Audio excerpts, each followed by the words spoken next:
March 2026. Taiwan Strait. China launches one of the largest military exercises ever conducted around Taiwan. Dozens of warships. Hundreds of sorties in less than 72 hours. Live missile fire into corridors used by commercial shipping every single day. Every anchor desk calls it a show of force. Every editorial board calls it posturing. They are wrong on both counts. It is a rehearsal. And here is the detail nobody on television is talking about. The United States did not respond by moving carriers toward Taiwan. It responded by moving assets away from it, repositioning submarines, missile platforms, and drone systems into a geometry already in place years before this exercise began. China is not threatening Taiwan. China is walking toward a trap.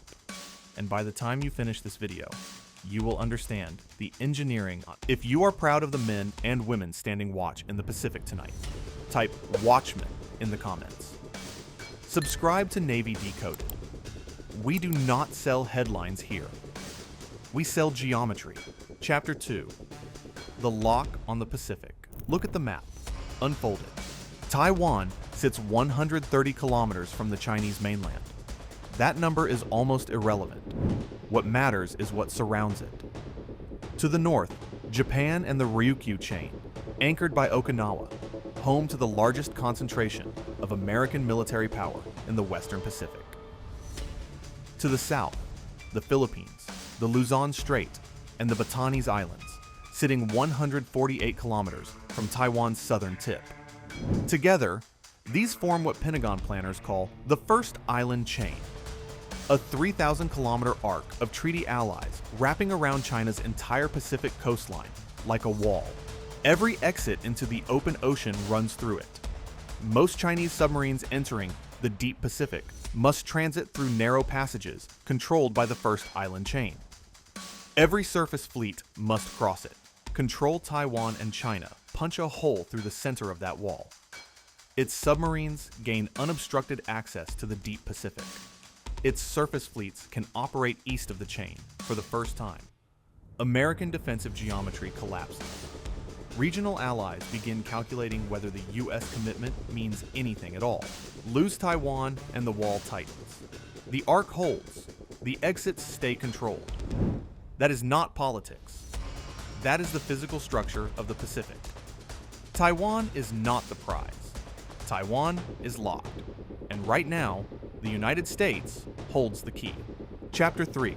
Deterrence by Denial. The math before the war. The Pentagon does not call what it has built a defense plan. The formal term is deterrence by denial.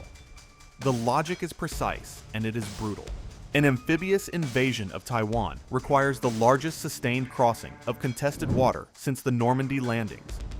Except every transport ship, fuel barge, landing craft, and troop carrier is tracked from the moment it leaves port. Commercial satellites. Undersea sensor arrays. P-8A, Poseidon Maritime Patrol aircraft operating out of Kadena Air Base, flying 12-hour surveillance orbits over the strait without pause. You do not need to defeat the Chinese army on Taiwan's beaches. You need to destroy enough of its logistics before it arrives that the army never functions once it lands. Tanks need fuel shipped across 130 kilometers of contested water. Artillery needs ammunition resupplied by ships that submarines are already hunting. An infantry division can absorb casualties. It cannot absorb the collapse of its supply line in open water. War simulations run repeatedly by the Center for Strategic and International Studies reach the same conclusion. In most invasion scenarios, the critical failure point is not the landing. It is the reinforcement wave. The second and third echelons crossing the strait after the initial assault. Those are the formations that collapse under submarine and missile fire. The invasion does not break on Taiwan's beaches. It breaks in the water, before the boots touch the sand. Chapter 4. The Unmanned Hellscape. And here's the detail that does not appear in a single mainstream analysis of the Taiwan Strait. Admiral Samuel Paparo, commander of U.S. Indo-Pacific Command, used one specific phrase to describe America's opening defensive play in a Taiwan conflict: unmanned hellscape. not a metaphor, an operational concept. The Taiwan Strait, 180 kilometers at its widest, 130 at its narrowest, would be flooded within hours of an invasion launch with aerial drones, autonomous surface vessels, underwater gliders, loitering munitions, and AI-networked targeting systems operating without human authorization delay. The Pentagon's Replicator initiative has already allocated funding to field thousands of these systems across multiple domains simultaneously. The math is deliberate. An invasion fleet crossing the strait moves at approximately 12 to 15 knots. At that speed, the transit takes 8 to 10 hours minimum. 8 to 10 hours inside an autonomous kill zone with no safe corridor, no clear firing solution against distributed systems, and no ability to identify which contact is a drone versus a decoy. Chinese close-in weapon systems can intercept individual threats. They cannot intercept thousands of simultaneous contacts across a 180-kilometer front. The terminal defense envelope saturates. Ships slowly. Formation discipline breaks. And the moment formation breaks in contested water, submarines already in position complete the geometry. The ocean itself becomes the weapon. Before a single Chinese soldier reaches Taiwan, the strait has to be crossed, and the strait is no longer empty water. Chapter 5.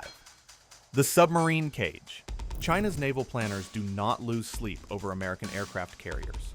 Carriers are visible. They emit. They are tracked by satellite continuously, and their operational areas are continuously monitored across multiple surveillance domains. Submarines disappear. The United States operates 53 nuclear-powered attack submarines, SSNs, with a combined submerged endurance measured in months, not days. Virginia-class boats carry 37 weapons. Seawolf-class boats carry 50. In the opening hours of a Taiwan conflict, forward-deployed submarines already on station in the Philippine Sea and South China Sea would begin prosecuting the invasion fleet before the first Chinese landing craft crosses the median line. The targeting priority is not warships. It is logistics, ro-ro vessels carrying armored vehicles, fuel tankers supplying the fleet, hospital ships, ammunition carriers, the infrastructure that keeps an invasion army alive after it lands. Sink the logistics, and the combat power ashore begins consuming itself within 72 hours. No fuel, no ammunition, no reinforcement. An army can survive contact with the enemy. It cannot survive the collapse of its supply chain in the middle of an ocean. War games run by the Naval War College show consistent results across scenarios. Chinese invasion forces that successfully land on Taiwan face a critical logistics failure between Day 4 and Day 7, when the submarine interdiction of the reinforcement echelon reaches a cumulative threshold. The bridgehead holds. The army starves, not from battlefield defeat, from geometry. Chapter 6. The island chain becomes a wall of fire, but submarines have only one blade, and one blade cuts in one direction. The first island chain in wartime is not a defensive line. It is a missile battery 3,000 kilometers long.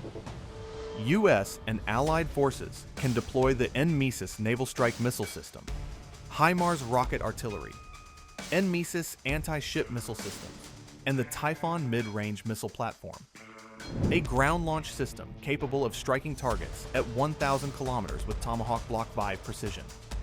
Across Japan, Okinawa, the Philippines, and potentially Taiwan itself. Each of these systems is mobile. Each can be repositioned in hours. Each can engage Chinese surface combatants from land, eliminating the exposure that comes with putting ships inside the kill zone. The Luzon Strait alone, 250 kilometers wide between Taiwan and the Philippines, becomes a choke point bordered by missile systems on both flanks. A Chinese surface fleet attempting to transit south into the open Pacific to outflank the island chain defense runs directly into cross-domain fires from two directions simultaneously. The same geometry that the carrier triangle applied against Iran applies here. One direction is a problem a defense can solve. Two directions are an equation with no solution. And here's the variable China has not fully solved: the Philippines. Since 2023, the United States has gained access to 4 additional military bases under the Enhanced Defense Cooperation Agreement, including sites in Cagayan Province, the northernmost tip of Luzon, 400 kilometers from Taiwan's southern coast. Those bases are not symbolic. They are weapon positions inside the geometry. Chapter 7. The siege China cannot survive. Go back to the question we started with. What exactly happens if China attacks Taiwan? Here's what the engineering shows. China crosses the strait under autonomous drone fire. Submarines begin interdicting the logistics train within the first 6 hours. Missile systems on Allied islands engage the surface escort from both flanks. The reinforcement echelon fractures under cumulative attrition between day 4 and day 7. The invasion stalls, and then the geometry that was already built before the first shot was fired closes around China entirely. 90% of China's energy imports move by sea. The Strait of Malacca, the Lombok Strait, the sea lanes crossing the Indian Ocean, all of them run through waters adjacent to U.S. treaty allies. A protracted conflict is not just a military problem for China. It is an economic siege. No fuel imports reaching Shanghai. No export containers clearing Pacific shipping lanes.